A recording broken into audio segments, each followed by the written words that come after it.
चलिए बच्चे ध्यान दीजिए। लास्ट क्लास में हम लोग पढ़ा था वेक्टर का सम, उसका एप्लीकेशन सिखाएंगे। आगे लिखिए, आगे लिखिए। Difference of two vector, difference of two vector, difference of two vector. इसमें कोई डेरिवेशन नहीं है, सिर्फ कंसेप्ट है। बच्चे समझो, difference of two vector, vector A, vector B, it is vector B, vector A. आज पूरा कंसेप्ट कंप्लीट कर देंगे। वेक्टर एडिशन और वेक्टर सब्सट्रैक्शन फिर क्वेश्चन कराएंगे। ए और B, it is the angle between vector A and vector B. याद कीजिए, अपोजिट वेक्टर, अगर ये pen upward, vector A reverse कर दो माइनस से, तो बच्चे अगर ये बी है इसको जस्ट अपोजिट बना दीजिए। यहां पर just opposite, it is minus B. ठीक ध्यान दो बच्चे, आप यहां से यहां गए, फिर यहां से यहां गए। Displacement is the shortest, displacement is the shortest, it is A plus B. अब देखो भंजे, अब इधर देखो, A B same order, it is A plus B. इधर देखिए, A and minus B in same order. तो बच्चे इस लाइन को ये, अब ए एंड माइनस बी, तो जिस तरह आपने इसको लिखा A plus A B same order, A plus B, तो A and minus B in same order, you can write it is the A plus minus B, और सिंपली ए माइनस बी। इसमें कोई डेरिवेशन नहीं है, direct use करना है। सुनो क्या, कल हम लोगों ने डिराइव किया था, vector A plus vector B, magnitude of A plus B, under root A square plus B square minus plus 2ab cos theta. तो कुछ वैसा ही, vector A minus vector B, magnitude under root A square plus B square minus 2ab cos theta. बच्चे plate में उतार लो। तो difference in vector A minus B का कोई अब डेरिवेशन नहीं है, डायरेक्ट फॉर्मूला लिख लो। ए प्लस बी, ये फॉर्मूला कल ड्राइव किए थे, ए माइनस बी, तो A minus B under root A square plus B square minus 2ab cos theta, and a plus b under root a square plus b square plus 2ab cos theta plus 2ab cos theta। इतना उतार लीजिए।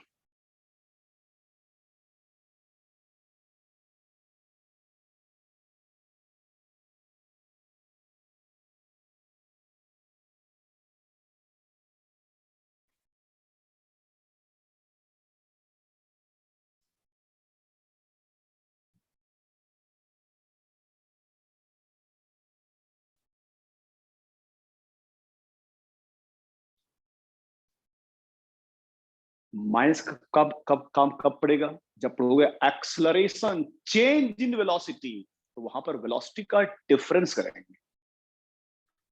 तो difference in vector कहां काम पड़ेगा, जहां भी difference की बात करेंगे, acceleration change in velocity upon time, तो वहां पर change means difference in velocity निकालना पड़ेगा। Under root A square plus B square plus 2ab cos theta. Sir हो गया, हो गया। एक पॉइंट यहां लिखेंगे, सुनो क्या लिखेंगे। इस बोर्ड के ऊपर ए बोर्ड के ऊपर है, बी भी बोर्ड के ऊपर है, ए प्लस बी भी बोर्ड के ऊपर है, ए माइनस बी भी बोर्ड के ऊपर है। Means vector A, vector B, vector A plus B, vector A minus B, all in same plane.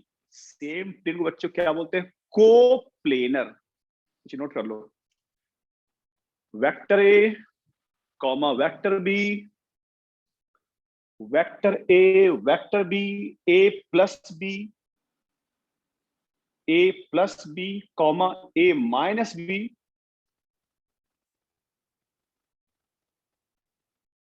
फिर से vector A, vector B, A plus B, A minus B, all in same plane, all in same plane known as coplanar, all in same plane, coplanar,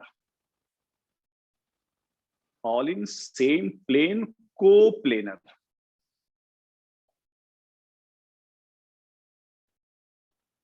coplanar।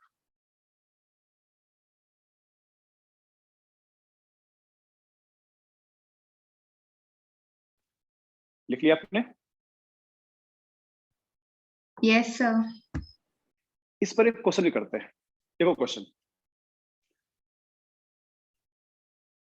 Question लिखिए तो थोड़ा और भी visualise होगा। If A plus B, if a plus b equal to a minus b, if a plus b and a minus b are equal and a and b non-zero vector, the zero नहीं है, a and b non-zero, then find out angle between, then find out angle between vector a and vector b, then find out angle between vector a and vector b।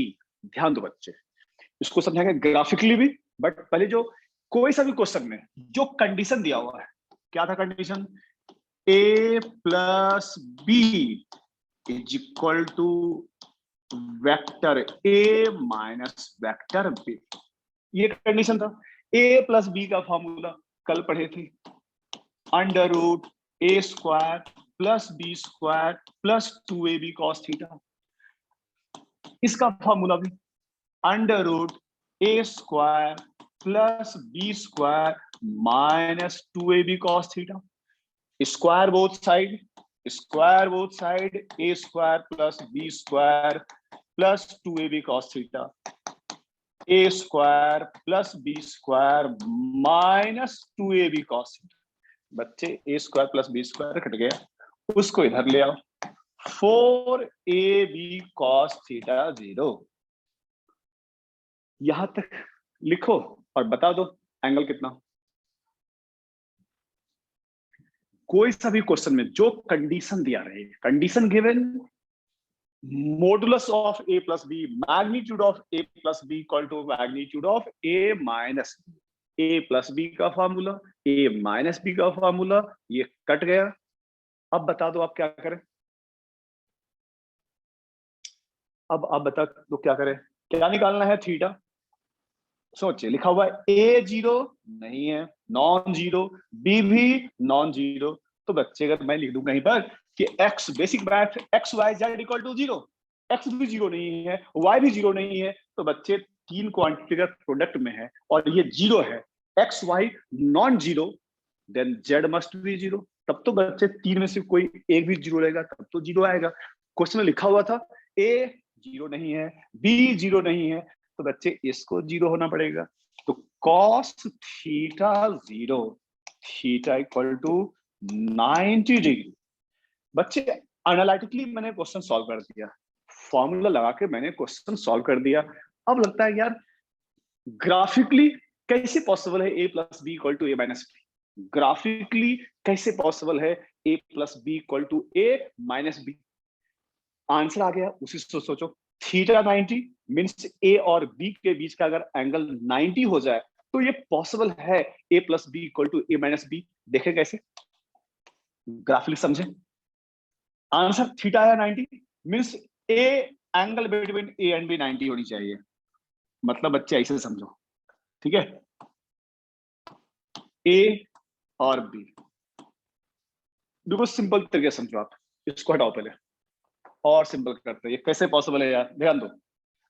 आप यहां से यहां गए 3 metre, फिर यहां से ऊपर गए 4 मीटर, ठीक है। मैं भी आपके साथ चला, यहां से यहां गए 3 मीटर, बट हम यहां से नीचे चले गए 4 मीटर, ठीक है। ऊपर आप गए, नीचे हम गए। लोगों ने पूछा डिस्प्लेसमेंट बताओ, तो बच्चे आपका शॉर्टेस्ट भी 5, मेरा भी शॉर्टेस्ट 5 है।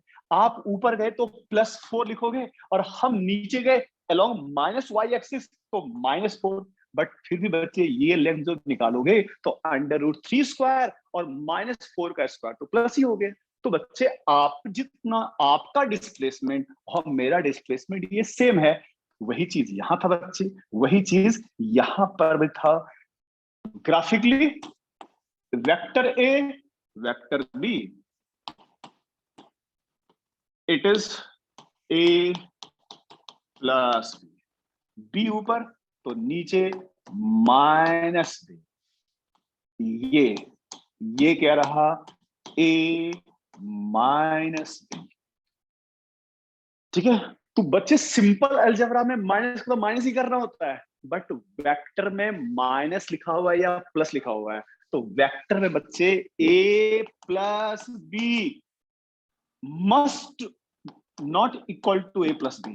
a प्लस बी हमेशा a प्लस बी के इक्वल नहीं होगा, ठीक है।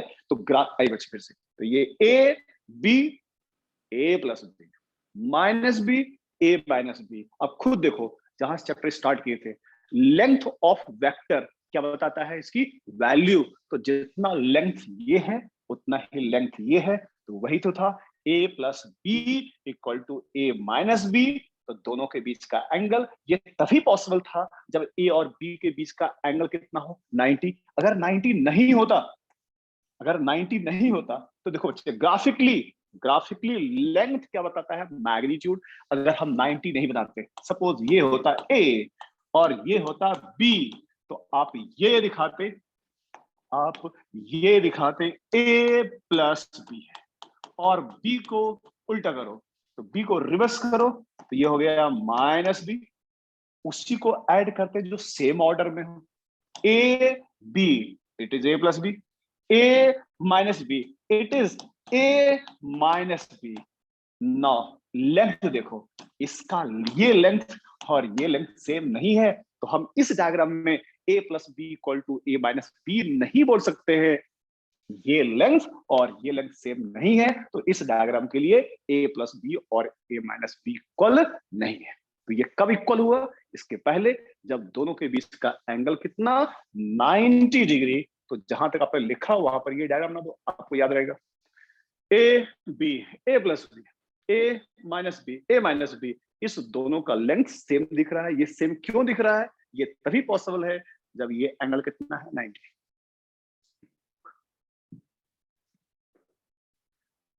उतार लो।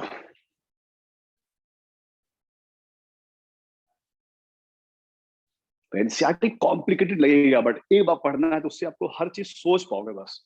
बाकी उससे कुछ कोई फायदा नहीं होने वाला है, कोई क्वेश्चन नहीं बनेगा, लेकिन आपका इंप्रूव होगा सोचने का तरीका।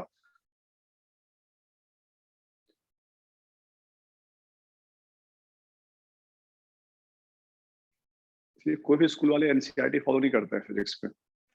केमिस्ट्री तो पूरा इतनी कॉम्प्लिकेटेड है, बट चैप्टर थोड़ा सा एंड हो जाता है तो हमेशा पढ़ना चाहिए कि हमको कितना समझ पा रहे हैं, बस इसलिए पढ़ना चाहिए। उसके हर लाइन समझ में आ रहा है, मतलब आपको समझ डेवलप हो गया उसका। बच्चे लिख लिया आपने? Yes sir. चलो एक क्वेश्चन और करते हैं, थोड़ा सा मुश्किल लगेगा। अच्छा बच्चे, कुछ और बेसिक सुन लो। जो मैंने बताया नहीं था, सिंपल था। जीरो वेक्टर और नल वेक्टर, ध्यान सुनना, नाम ही है zero vector, null vector, vector whose magnitude zero, whose magnitude 0 and direction indeterminate, मतलब उसकी डायरेक्शन निकाल नहीं सकते हैं। तो समझ लो ऐसा क्यों, समझिएगा पहले। जैसा मैंने पहले बात की थी यूनिट डायमेंशन में भी, ठीक है, 4 मीटर पर सेकेंड -4 मीटर पर सेकेंड, 0 नहीं, 0 मीटर पर सेकेंड, 0 मीटर पर सेकेंड, कुछ वही सब जो बच्चे ध्यान सुनो। आप यहां से इधर गए 4 मीटर, वापस आए 3 मीटर। जब आप पढ़ेंगे displacement is the shortest between initial and final, तो ये था इनिशियल, ये था फाइनल। वहां पढ़ोगे direction of displacement, it is initial, it is final, direction of displacement from initial to final. ये बच्चे है डायरेक्शन, किसकी डायरेक्शन है? डिस्प्लेसमेंट का। ठीक है, और सुनो, और सुनो, आप यहां से यहां गए और फिर यहां से इधर चले गए। It is initial, it is final, it is final. अब मैं पूछूं direction of displacement, sir from initial to final, it is initial, it is final, it is the direction of displacement. Direction of displacement from initial to final independent of path. किस रास्ते से गए उसको कोई मतलब नहीं है, direction from initial to final. तो बच्चे यहां से इधर गए और अब आपसे बोले, अब आपसे मैं बोलूं यहां से आप आगे गए, ठीक है बच्चे, यहां तक वापस आए तो डायरेक्शन ये हुआ, थोड़ा और वापस आ जाओ तो डायरेक्शन ये हुआ, और जहां चला वहीं वापस आ गए। बच्चे यहां चले और यहां रुके तो डिस्प्लेसमेंट इधर है, ये गए उधर चले गए, डिस्प्लेसमेंट उधर है, और यहां से गए और यहीं वापस आ गए। सर उधर जाते तो उधर बताते, उधर जाते तो उधर बताते, आप यहीं आ गए, तो डायरेक्शन क्या बताओगे? तो direction indeterminate unit vector, sorry zero vector, null vector whose value 0, whose magnitude 0 and direction indeterminate। मतलब वही बच्चे कि आपकी वेलोसिटी ठीक है 4 मीटर पर सेकेंड प्लस एक्स क्यूब, मेरी भी वेलोसिटी 4 मीटर पर सेकेंड एक्स क्यूब। मैं कोई किसी से पूछा बताओ डिफरेंस इन वेलोसिटी, तो दोनों का सेम वैल्यू है, मेरा भी 4 है आपका भी 4 है, डायरेक्शन भी सेम है, मैग्नीट्यूड भी सेम है, और किसी ने पूछा डिफरेंस, तो डिफरेंस आ गया 0, लेकिन 0 नहीं, यूनिट डायमेंशन पढ़ चुके हैं, 4 मीटर पर सेकेंड -4 मीटर पर सेकेंड, 0 नहीं 0 मीटर पर सेकेंड। अब बोले 0 मीटर पर सेकेंड, तो वैल्यू 0, बट उसका हम डायरेक्शन नहीं बता सकते। नोट कर लो कॉपी में भी कहीं। तो ये सब चीज जब पढ़े डिफरेंस तो थोड़ा बता पाए ना, कहीं लिख लो, जीरो वेक्टर, ये सब मिलेगा आपको एनसीईआरटी में कहीं कहीं, जीरो वेक्टर और नल वेक्टर, जीरो वेक्टर और null vector, vector whose magnitude 0, vector whose magnitude 0 and direction indeterminate, direction indeterminate, direction नहीं बता पाएंगे। Null vector zero vector whose magnitude 0 and direction indeterminate, direction indeterminate, इसे zero एज का use नहीं है, ठीक है। अब एक चीज समझो, ये एक्चुअली में बेसिक ट्रिग्नोमेट्री का पार्ट है, बट ध्यान देना एनसीईआरटी में लिखा हुआ है, बट कहीं कहीं यूज होगा इसका बहुत जगह, समझना। जब सिंपल ट्रिग्नोमेट्री आप ही सोचना, आप ही निकाल दोगे। मान लीजिए बच्चे कोई ट्रायंगल बना रहे हैं हम, ठीक है, भले वेक्टर फॉर्म में दिख रहा है, वेक्टर ए, अब इसकी वैल्यू ए है, बी रिजल्टेंट आर दिखा दिया, मींस इसकी वैल्यू ए, इसकी वैल्यू बी, इसकी वैल्यू आर। वही डायग्राम बना रहे हैं जो पढ़े थे लॉज ऑफ ट्रायंगल में, वहीं से एक रिजल्ट ट्रिग्नोमेट्री में काम आएगा। एंगल थीटा, ए और रिजल्टेंट के बीच का एंगल अल्फा। फिर आपको बच्चे बी एंड रिजल्टेंट को टर्मिनस, तो ये एंगल बीटा। फिर से दो वेक्टर के बीच का एंगल निकालने के लिए को इनिशियल स्टार्टिंग पॉइंट से vector A vector R, starting point से अल्फा, आर का हेड बी का हेड एक जगह को टर्मिनस, ये बीटा, ये एंगल थीटा, ठीक है, ये एंगल थीटा कुछ, चलो ये हाइट, चलो कुछ नाम दे दे, O P Q S। एक हम फॉर्मूला बना रहे हैं जो सिर्फ बेसिक ट्रिग्नोमेट्री में काम आएगा, बट एनसीईआरटी में लिखा हुआ है और काम पड़ देगा। बच्चे ध्यान दो, क्या कर रहे हैं, यहां से ड्रॉ कर दिए एक परपेंडिकुलर, इसका नाम एन दे दिए। अब देखो हम क्या करने वाले हैं, हम डायरेक्ट लिख रहे हैं sine alpha, sine alpha, sine alpha height Q N, Q N ये परपेंडिकुलर है अपॉन ए। बस देखो sine beta, sine beta perpendicular Q N, एक फॉर्मूला जो बहुत इंपॉर्टेंट है वही हम निकाल रहे हैं। Sine beta perpendicular Q N upon ये क्या है बी, ये क्या है बी। यहां से निकालो क्यू एन की वैल्यू, तो क्यू एन दोनों कंडीशन से ए साइन थीटा, नीचे वाले से Q N, Q N B sine beta, कुछ गलत लिखा है यहां alpha. LHS same, RHS same, RHS को सेम कर दो ए साइन अल्फा, आरएचएस को सेम कीजिए बी साइन बीटा। तो यहां से ये प्रूफ हो गया।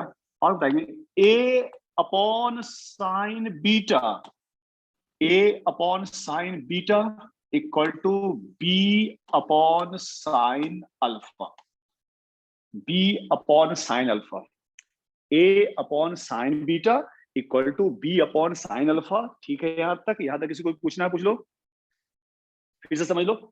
ट्रायंगल ए बी, ठीक है, ए बी और ये ट्रायंगल, एक ड्रॉ किए परपेंडिकुलर यहां पर, एक यहां पर। पहले यूज किया मैंने इस ट्रायंगल को, sine alpha height Q N upon A, इस ट्रायंगल से sine beta height Q N upon B, दोनों से क्यू एन निकाल लिए। LHS same, RHS same, RHS same किया, A upon sine beta equal to B upon sine alpha. एक बार इसको, ठीक है, एक बार यूज किया ये दो ट्रायंगल जिसका कॉमन हाइट ये था। दूसरा ट्रायंगल, ठीक ध्यान सुनो, दूसरा ट्रायंगल, एक ट्रायंगल ये और एक ट्रायंगल ये, दोनों ट्रायंगल में कॉमन क्या है, ये टर्म है।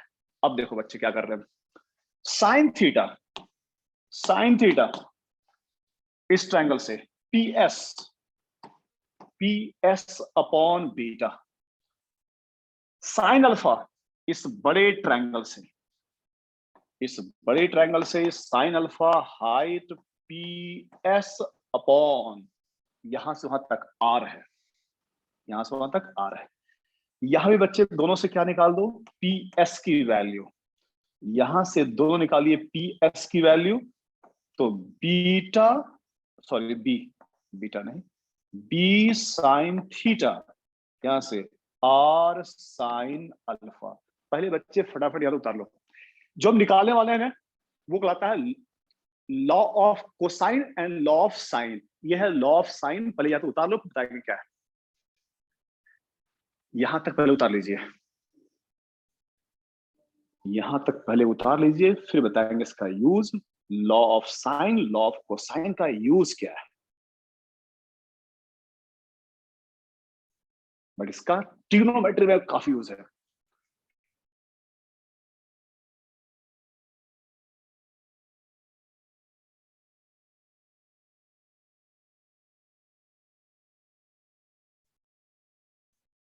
यहां तक उतारने का काम कर लीजिए। मैं आज खुद चाह रहा हूं कि आप एनसीईआरटी आप बिल्कुल आज पढ़ना ही पढ़ना है, एकदम एक एक लाइन पूरा वेक्टर जितना लिखा हुआ पढ़ लेना है बस।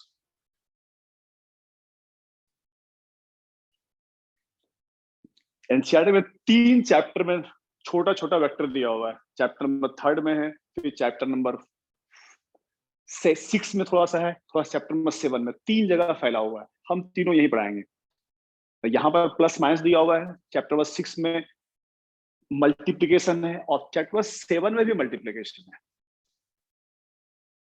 बट मुश्किल पार्ट वेक्टर सम है, मुश्किल मतलब क्वेश्चन बनाओगे तो, मल्टीप्लीकेशन आसान है।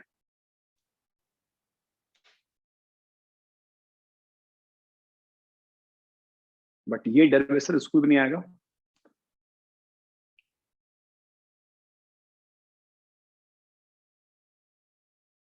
तो सिंपल हम ट्रिग्नोमेट्री लगा रहे हैं, इसमें वेक्टर का कोई काम नहीं है। इस डेरिवेशन में वेक्टर का कोई काम नहीं है।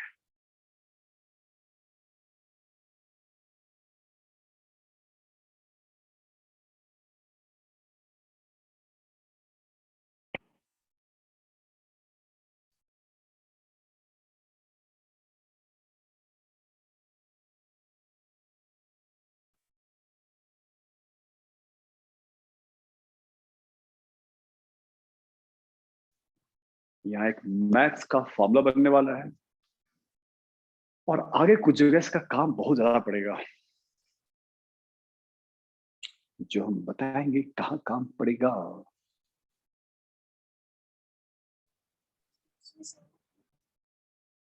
हो गया बच्चे यहाँ तक? Yes, sir. सबको यहाँ तक समझ में आ गया? Yes sir.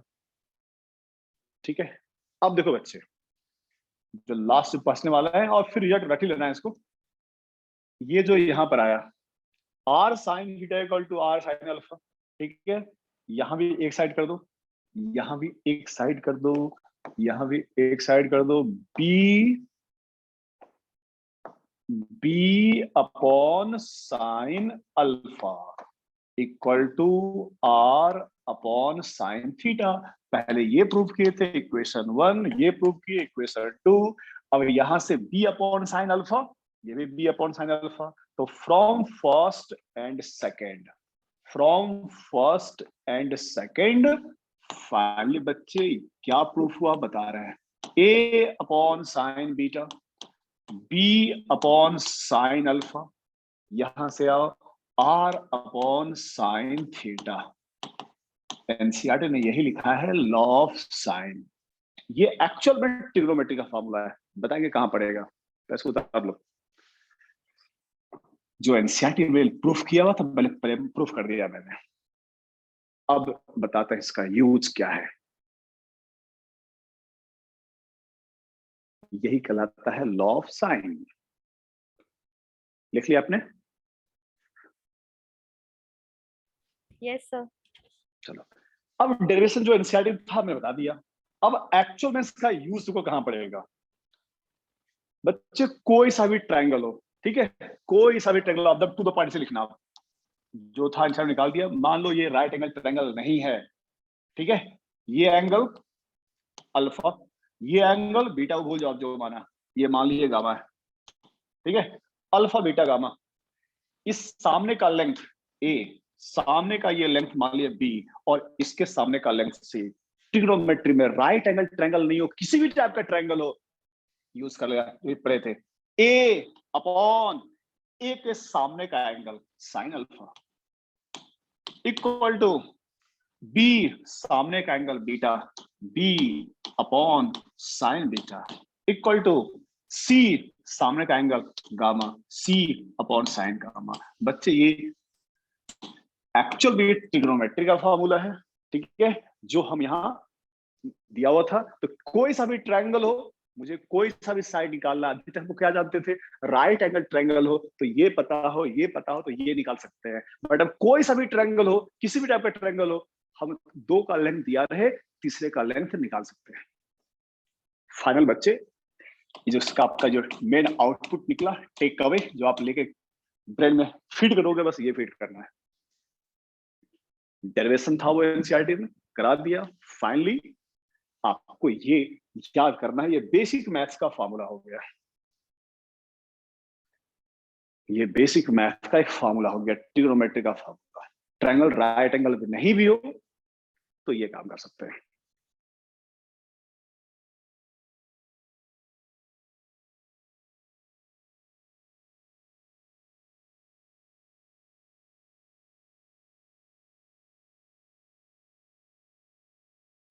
सर हो गया।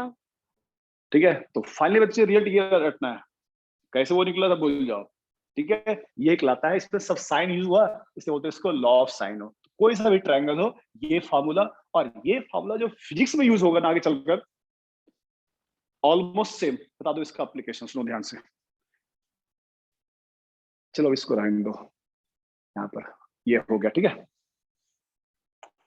चलो बच्चे, एक क्वेश्चन को फिर से क्वेश्चन लिखिए। थोड़ा सा मुश्किल लगेगा लेकिन आराम से सोचना। देखो, vector sum of two unit vector, vector sum of two unit vector is unit vector. Vector sum of two unit vector is unit vector. Vector sum of two unit vector is unit vector. Vector sum of two unit vector is unit vector. Then find out angle between two unit vector. Then find out angle between two unit vector. चलो समझो, question थोड़ा सा complicated. Question क्या है, दो unit vector, मतलब cap लगा दो, कैप लग गया, वैल्यू 1। दो unit vector A cap plus B cap, दो यूनिट वेक्टर को प्लस किया गया, तो जो रिजल्ट आया वो भी यूनिट वेक्टर है। क्वेश्चन ये था, vector sum of two unit vector is unit vector. मतलब ए कैप में बी प्लस कैप ऐड किए तो जो रिजल्ट मिला वो सी कैप। दो यूनिट वेक्टर का सम भी यूनिट वेक्टर है, तो मुझे पता करना है ए और बी के बीच का एंगल कितना है। A cap plus B cap equal to C cap. Vector sum of two unit vector is unit vector. अब बच्चे देखो हम क्या करने वाले हैं। कंडीशन ये दिया हुआ था, अब देखो हम क्या कर रहे हैं, ए कैप प्लस बी कैप, दोनों साइड लगा दिया बच्चे मैंने मॉडुलस। इसका मतलब वैल्यू कितनी होती है, 1। ठीक है, अब सुनो बच्चे, a प्लस बी का फॉर्मूला क्या पढ़े थे, अंडर रूट ए स्क्वायर। आप सोचना मैंने ये 1 स्क्वायर क्यों लिखा, जल्दी सोचो, मैंने ये 1 स्क्वायर क्यों लिखा। a प्लस बी का फॉर्मूला क्या पढ़े थे, under root A square plus B square plus 2ab cos theta.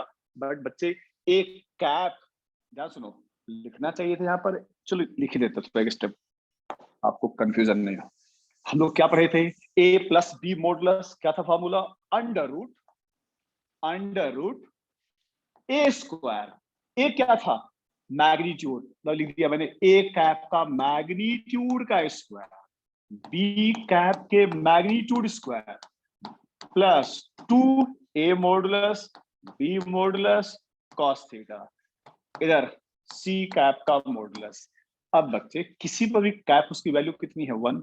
ये हो गया 1 स्क्वायर 1, ये भी हो गया 1, 2 1 1 into cos theta 1, again square both side. बच्चे इसके आगे सॉल्व करो आप और निकालो थीटा की value. Question answer, vector sum of two unit vector is unit vector. Vector sum of two unit vector is unit vector. तो क्या लिखा मैंने, A cap plus B cap equal to C cap, दोनों equal है, mods use कर लिया। A plus B का formula क्या पढ़े थे, under root A square plus B square plus 2ab cos theta. But उस फॉर्मूले में ए स्क्वायर, ए क्या था, मैग्नीट्यूड, और ए की वैल्यू कितनी है, 1। तो ये हो गया 1 स्क्वायर, ये 1 square 2 1 1 cos theta equal to 1। इसके बाद थोड़ा बेसिक मैथ लगाओ और मुझे बता दो थीटा की वैल्यू, मुझे बता दीजिए थीटा की वैल्यू। अंतिम स्टेप तक पहुंचो, value of theta.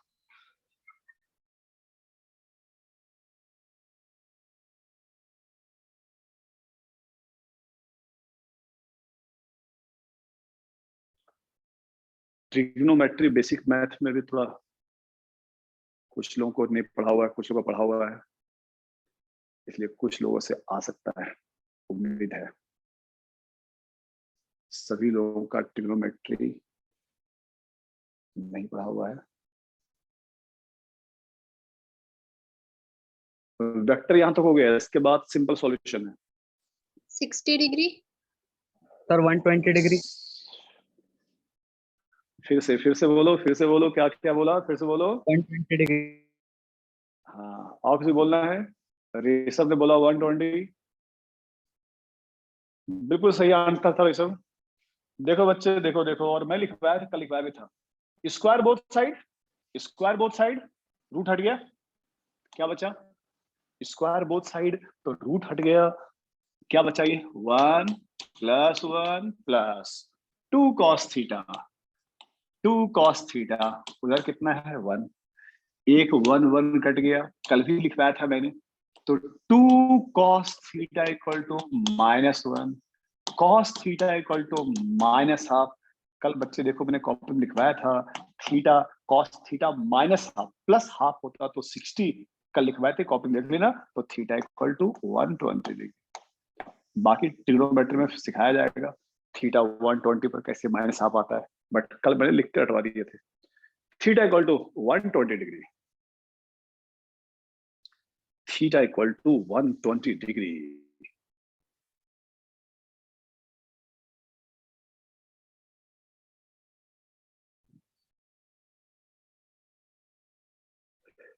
Excuse me. आ गया सभी लोगों को समझ में? Yes sir. चलो, अब थोड़ा सा मैं आपको एनसीईआरटी फटाफट यहां तक थोड़ा समझा दूं, इसको स्टॉप कर रहे हैं। बट आज प्लीज आपका काम एनसीईआरटी थोड़ा पढ़ लेना, बस एक बार बनता है, बस सिर्फ एक बार। बट एक बार में पूरा समझ में आएगा नहीं, बट हम कुछ कुछ आपको समझा देते हैं, तो थोड़ा एक बार देख लेना। चैप्टर नंबर 4 निकालना है एनसीईआरटी में आराम से, ठीक है? मैं सिर्फ डायग्राम थोड़ा समझा देता हूँ। एनसीईआरटी ये डायग्राम है, ठीक है? इस दोनों वेक्टर का length same, direction same. NCERT ने हर यूज किया बोल्ड लेटर, समझना ये वेक्टर है। हम लोग लिखते हैं तो ऊपर एरो लगा देते हैं, एनसीईआरटी में कहीं भी बोल्ड लेटर हो, ठीक है, समझना वो वेक्टर है। इस दोनों एरो का लेंथ भी सेम, डायरेक्शन भी सेम, तो लिख सकते हो A = B। बट यहां पर इस दोनों का डायरेक्शन सेम नहीं है, length same but direction not same. तो इस डायग्राम के लिए A' not equal to B', ठीक है? टू वेक्टर इक्वल वेक्टर कब? Direction and magnitude both same in this diagram, direction length both same in this diagram, length same but direction different। तो यहां लिखोगे A' not equal to B' and A equal to B and A equal to B। Please एक बार आप जो पढ़ लेना NCERT, मैं पूरा फटाफट समझा रहा हूं। आइए फिर ग्राफिकली ये कैसे किया गया, देखो ये है वेक्टर B, ये है वेक्टर A। बच्चे कंसेप्ट लिख रहे थे, a vector can be shifted parallelly anywhere, it will not change. कहीं शिफ्ट कर दो, इसमें कोई चेंज नहीं आएगा। अब इस दो को वहां सॉल्व किया कैसे, देखो ये ए है, तो ए को एक्सटेंड करके यहां ले गए, तो इसका लेंथ सेम है, ठीक है? ये बी नीचे है, बी को शिफ्ट करो parallelly, A vector can be shifted parallelly anywhere, ये चेंज किया, यहां ले आए। क्यों इस तरह से किए? दो वेक्टर ऐड तभी होगा जब दोनों को क्या बनाएंगे? Same order. क्या बनाएंगे? Same order. अब देखो ये A B in same order, use laws of triangle, A B then it will be A plus B, ये रिजल्ट आया, नॉन एज रिजल्ट।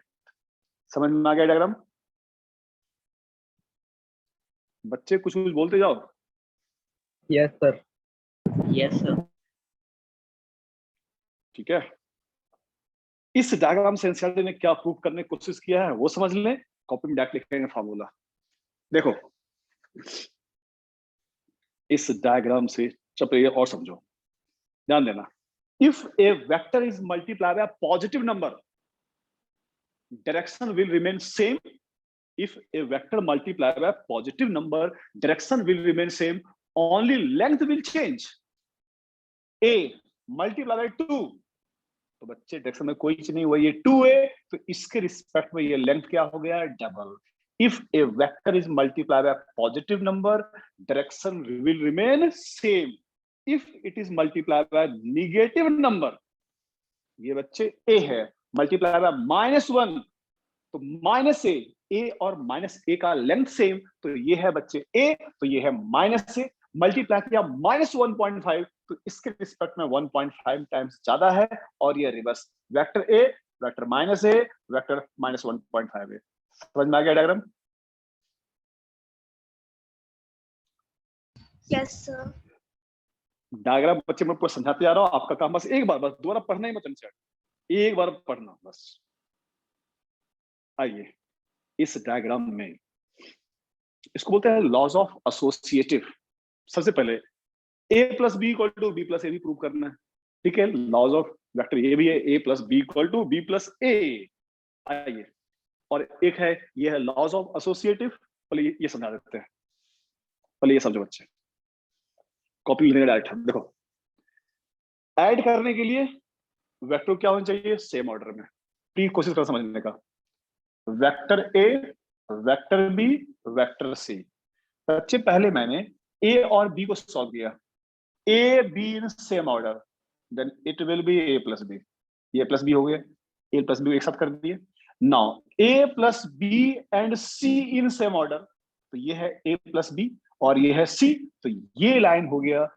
इस देखो यहाँ पर ये क्या था, a प्लस बी और ये था c, तो ये लाइन क्या लिखा, a प्लस बी को ऐड किया c के साथ, तो a प्लस बी ब्रैकेट में प्लस c। ये समझ में आ गया? मैंने पहले किसको ऐड किया, a b, तो क्या मिला, a प्लस बी। अब ऐसा करते हैं, पहले b प्लस c को ऐड करें, तो ये रहा b, ये रहा c, तो ये क्या है, b प्लस c। अब b प्लस c एक साथ हो गया।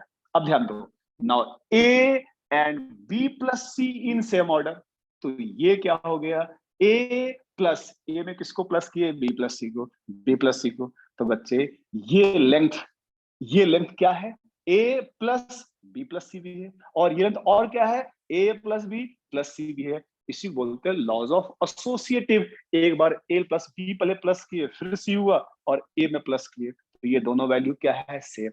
यही यहाँ प्रूफ किया है। कॉपी में चाहो तो आप डायरेक्ट लिख लो, कॉपी में ये सब डायरेक्ट लिख लो। इसको डी साहब को हम कॉपी में क्या लिखवाएंगे, डायरेक्ट लिख लो आप, a प्लस बी, बट सब फालतू का चीज है, a plus B plus C equal a plus B plus सी।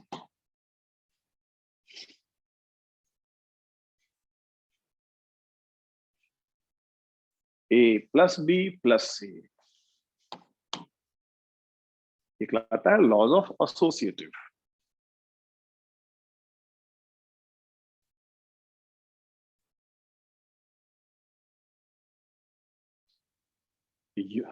उधर स्ट्रक्चर ऑफ आइटम में पूरा इंसाइड पढ़ना है, ये भी बहुत आपको काम दे दिया है, आपको बहुत सारा काम मिल गया है। जो मेरा काम है आपसे यहाँ से क्वेश्चन कराना।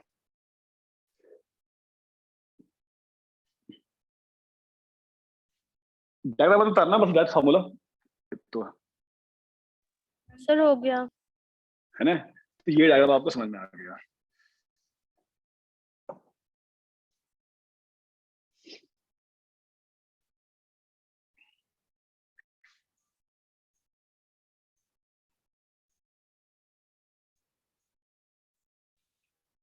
वो था laws of associative, laws of commutative, a plus B equal to B plus A. ठीक है, अब ये चलो प्रूफ करना है तो सिंपल है, a plus B equal to B plus A. आप भी सोचो को, मतलब आपको ग्राफिकली प्रूफ करना हो, a plus B equal to B plus A, क्या करोगे, a plus B equal to B plus A prove करना है, a plus B equal to B plus A prove करना है। देखो क्या कर सकते हैं, ये वेक्टर a है, तो वही काम जो वहां शिफ्ट किया था, ये वेक्टर a है, ये वेक्टर b है, ठीक है, ये है b, तो आपने बोला a and b in same order, तो ये लाइन क्या हो गया, a plus B, a plus B. अब आप सोचो, जिस तरह से वहां लास्ट में ये लाइन कॉमन ले आए थे, ठीक है, अब मुझे इसी लाइन को प्रूव करना है बी प्लस ए बी है। कैसे प्रूव करें? इसी लाइन को प्रूव करना है बी प्लस ए बी है। क्या करें? सोचिए, सोचो सोचो क्या करें। जिस तरह से वहां ए प्लस बी 3 यूज किए थे, आ गए थे ए प्लस बी प्लस सी, ए plus B plus C equal कर दिए थे। ऐसा करो बच्चे, ए के इक्वल यहां खींच दो, ए के इक्वल, अगर ये ए है तो ये भी ए है, इक्वल वेक्टर ये है बी तो ये भी बी है। अब आप बोलोगे ऊपर वाले से बी प्लस ए और नीचे वाले से ए प्लस बी, तो ए plus B, A plus B. चलो यहां पर ये थोड़ा सा हटा दूं मैं,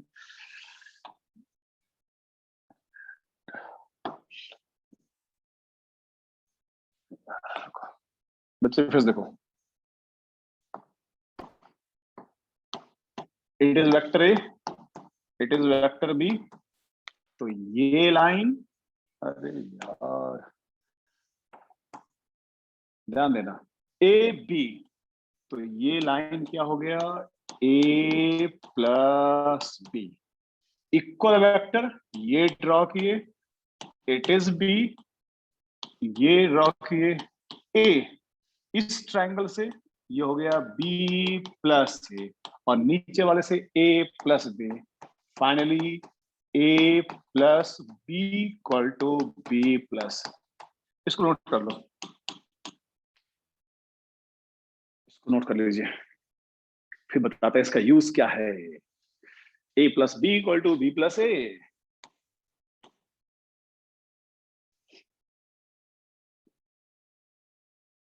ए plus B equal to B plus A, और ये कहलाता है लॉ ऑफ कम्यूटेटिव।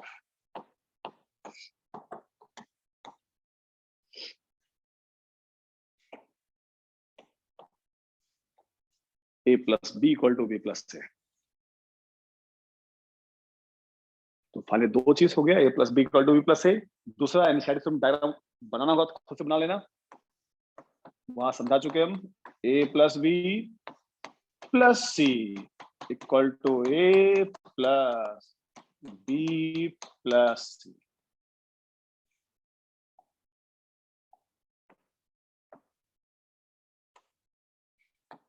उतार लो,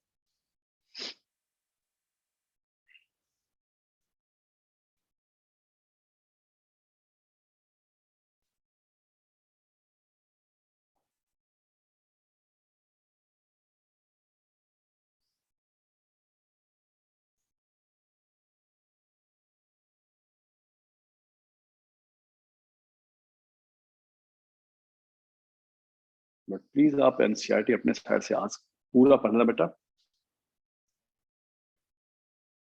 गैप पे पढ़ोगे फिर कभी समझ में नहीं आएगा। बस एक बार पढ़ लो बस, इसके बाद तो फिर जो देंगे बुकलेट बस वही पढ़ना है, वही क्वेश्चन करना है।